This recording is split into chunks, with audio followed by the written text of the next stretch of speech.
1,06,000 ഗ്രാമിന് 106. ജിഷു എന്താ പരിപാടി?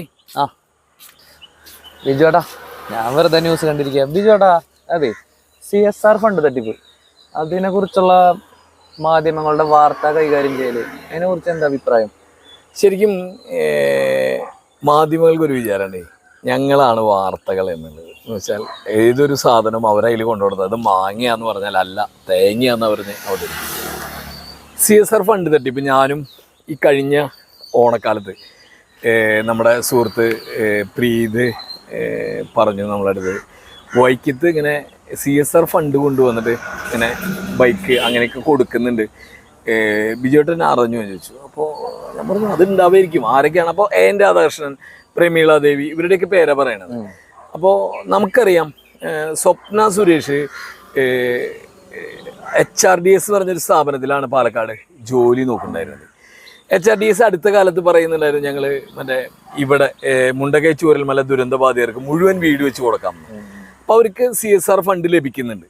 അതുകൊണ്ടാണ് അവർ അത് പറയുന്നത്. നമുക്കറിയുന്ന പോലെ പലപ്പോഴും ഈ സേവാഭാരതി നാട്ടിൽ പിരിവെടുക്കണമെന്ന് കണ്ടിട്ടില്ല. അവർ പക്ഷേ സേവന പ്രവർത്തനം അവർക്ക് CSR ഫണ്ട് കിട്ടുന്നുണ്ട് എന്നുള്ളതാണ് നമുക്ക് അങ്ങനെ അറിയുന്നത്. ഈ പറഞ്ഞ പോലെ ഭാരത് റൈസ് എവിടെ കിട്ടുമെന്ന് ആർക്കും പറയാൻ പറ്റും? ആർക്കും പറയാൻ പറ്റില്ല. ഭാരത് റൈസ് വന്നോടത്ത് കിട്ടിയോടത്ത് അങ്ങനെയാണ്.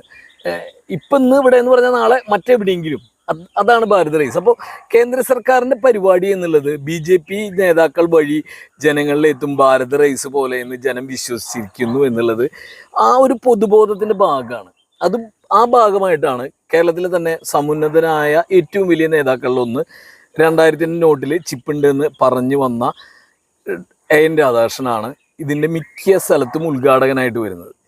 നമ്മൾ അറിയുന്നത് മൂവാറ്റുപുഴയിൽ നിന്നൊരു മുൻ മെമ്പറായിരുന്ന ഒരു സ്ത്രീ മുഖ്യമന്ത്രിക്ക് കൊടുത്ത ഒരു പരാതി, അത് വളരെ കോൺഫിഡൻഷ്യലായിട്ട് അവരെ തിരിച്ച് പോലീസിനെത്തുന്നു. അതിൽ തുടർന്ന് നടക്കുന്ന അന്വേഷണം, അതിലാണ് ഇയാളെ അനന്തകൃഷ്ണൻ അറസ്റ്റ് ചെയ്യുന്നത്. അപ്പോഴാണ് നമുക്കറിയുന്നത് തൃക്കൂര് വരെ, എൻ്റെ നാട്ടിൽ വരെ വലിയ നിലയ്ക്ക് എമൗണ്ട് പോയിട്ടുണ്ട്. പക്ഷേ പ്രാദേശികമായിട്ട് ഇടതുപക്ഷത്തിൻ്റെ ഏതെങ്കിലും അറ്റത്തുള്ള ഒരാൾ ഇതിൽ പെട്ടിട്ടുണ്ടെങ്കിൽ അതിനെ ഹൈലൈറ്റ് ചെയ്ത് കൊണ്ടുവന്ന് ഇതിനെ എന്താ പറയുക, കുളം കലക്കി മീൻ പിടിക്കാനാണ് മാധ്യമങ്ങൾ ശ്രമിക്കുന്നത്. ഇതിൻ്റെ ഈ രീതി ഉണ്ടല്ലോ, ഈ രീതി ഇതുവരെ കേരളം കാണാത്ത. നമുക്കറിയാം ഈ കരുവന്നൂർ ബാങ്ക് പോലെ നിരവധി ബാങ്കുകൾ ഇവിടെ കളവ് നടന്നു. പക്ഷെ ഒരെണ്ണം ഏറ്റെടുത്ത് കൊണ്ടുവന്ന് കാവടിയാട് വരും.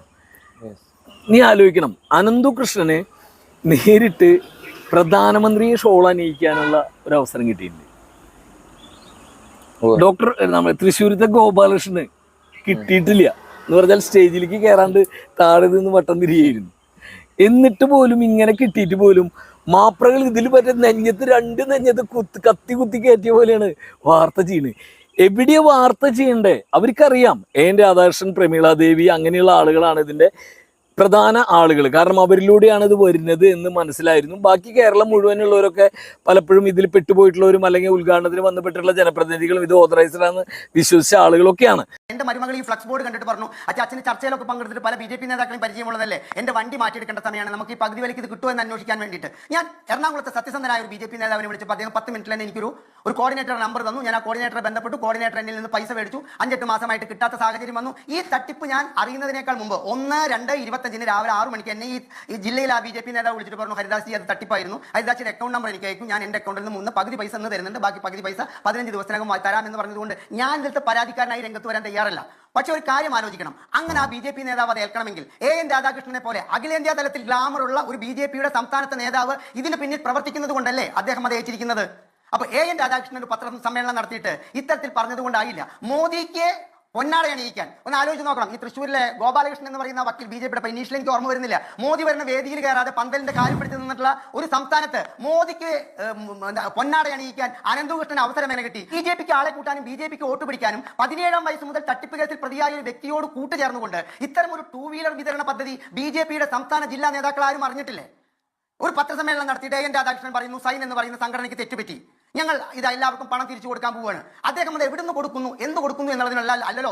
ആദ്യം ചെയ്യേണ്ടത് BJP നേതാക്കളാണ് ഇതിന്റെ മുൻനിരയിൽ നിൽക്കുന്നത്. ഇടയിൽ ഒരു ലാലി വിൻസെന്റ് നിയമ ഉപദേശകയായിട്ട് 40 ലക്ഷം രൂപ കിട്ടിയെന്ന് പറയുന്നത്, അവർക്ക് 40 ലക്ഷം പോയിട്ട് 4 ലക്ഷം കൊടുക്കാനുള്ള യോഗ്യത ഉണ്ടോ എന്നുള്ളത് മറ്റൊരു കഥ. അത് പോട്ടെ, നമ്മൾ അതല്ല പറയുന്നത് ജിഷ്ണു. അപ്പോൾ വാർത്ത ഇങ്ങനെ മാപ്രകൾ നിന്ന് രണ്ട് നെഞ്ചത്തും മറ്റേ കത്തി വെച്ചിട്ട് വാർത്ത ചെയ്യണ പോലെ എവിടെയും തൊടാണ്ടാണ് ഈ വാർത്ത ചെയ്യുന്നത്. സത്യത്തിൽ ഇത് തന്നെയാണ് ഇതിന്റെ ഒരു പ്രശ്നവും. മാപ്രകൾ പെട്ടു ചേട്ടാ എന്ന് ശരിയല്ലേ? മാപ്രകൾ പെട്ടു ചേട്ടാ. എന്തായാലും ഈ CSR ഫണ്ട് ആർക്ക് കിട്ടും എന്നുള്ളത് ആർക്കെങ്കിലും അറിയോ? അതൊന്നും പറഞ്ഞു തരാൻ പറ്റും മാപ്രകളെ? ശരിക്കും CSR ഫണ്ട് ആർക്ക് കിട്ടും അല്ലേ? അതല്ലേ വേണ്ടത്?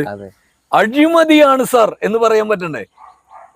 പൊതുജനം കഴുതയല്ല സാർ ശ്രീകണ്ഠൻ നായർ പറയാൻ പറ്റണ്ടേ? കഴുതനെ പറയാൻ പറ്റില്ല, കഴുത അടിപൊളി ജീവിയാട്ടാ, ഈ മനുഷ്യന്മാരെക്കാൾ ബുദ്ധിയുള്ള ജീവിയാണ്. അപ്പൊ ശരി ചേട്ടന്മാരെ, എന്തായാലും നിങ്ങളുടെ വാർത്തകൾ വരട്ടെ, നമ്മൾ കാത്തിരിക്കുകയാണ്.